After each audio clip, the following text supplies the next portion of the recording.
Oh my gosh, why is a realtor trying to throw all these forms in my face and tell me to sign them? We just met.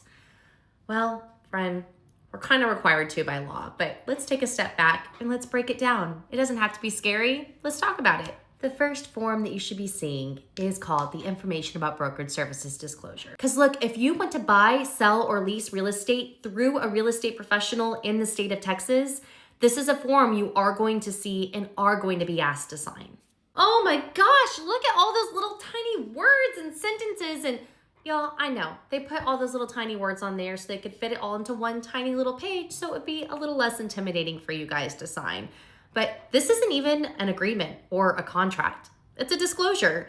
It's literally out there to make sure that you, as a consumer, are informed about how we, as real estate professionals, can work with you. Because knowledge is power, and we want to educate you and make sure you understand what's going on. So like the difference between a broker and a sales agent. Who are you working with?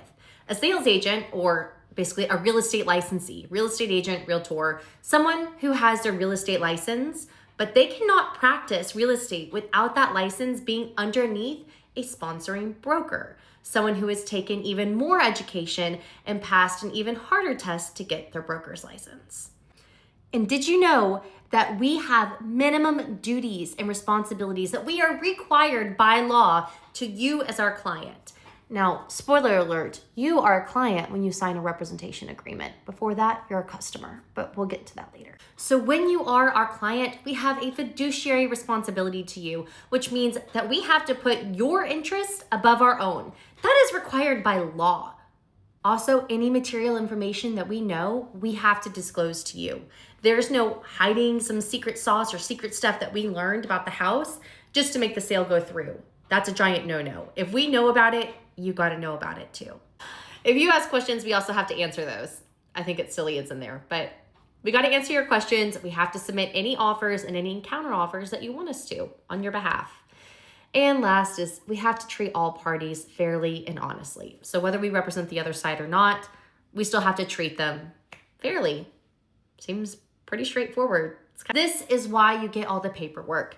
It says here written agreements are required in certain situations. So before we can take you out and show you any homes, before we can submit any offers on your behalf, there needs to be a written representation agreement. Representation agreements need to be in writing. They cannot be verbal. And that is there because you should know if you are being represented, who represents you, and what their duties and responsibilities are to you, and vice versa. And it also wants you to know that we can represent a party in a transaction. So that means sellers, buyers, landlords, and yes, even you tenants. We can represent you too. But that's going to be through a separate written representation agreement. You catching on? I also want you to know that whether we represent you as a seller or a landlord or a buyer or a tenant, that real estate commissions are negotiable. That was all the drama back in 2024 with the National Association of Realtors, was people didn't understand how realtors were getting paid and that they had any say in it. And it just wasn't disclosed. So now it's all out there in our representation agreements, how much we charge, how we're getting paid, who's responsible for it.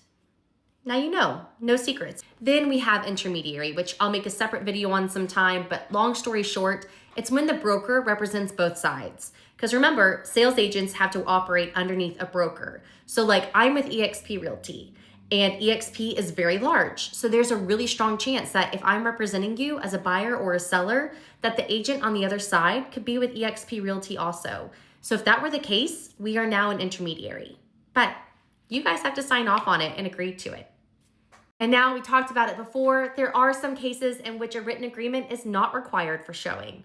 That could be like an open house. We don't need a representation agreement for that in most cases.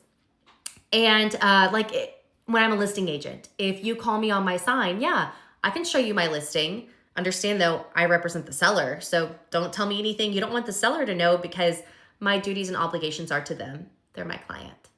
So we can't provide any kind of brokerage services to you without a representation agreement, which means it's like a glorified door opener. Like we can't give any kind of opinions. We can't give any kind of guidance. We can hardly talk to you at all beyond like the basic facts that you would see online. Then all these little lines down there, That's going to be where your agent's contact goes, the licensed supervisor for them, the broker information, brokerage firm information.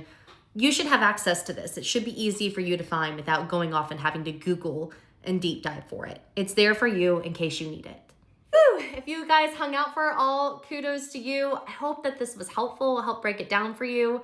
If you have any more questions or something that hasn't ever really been answered for you, I would love to hear them. Please reach out. And if you are looking for representation in North Dallas, Fort Worth, then I would love to talk to you. And your friendly reminder that you got this, and I got you.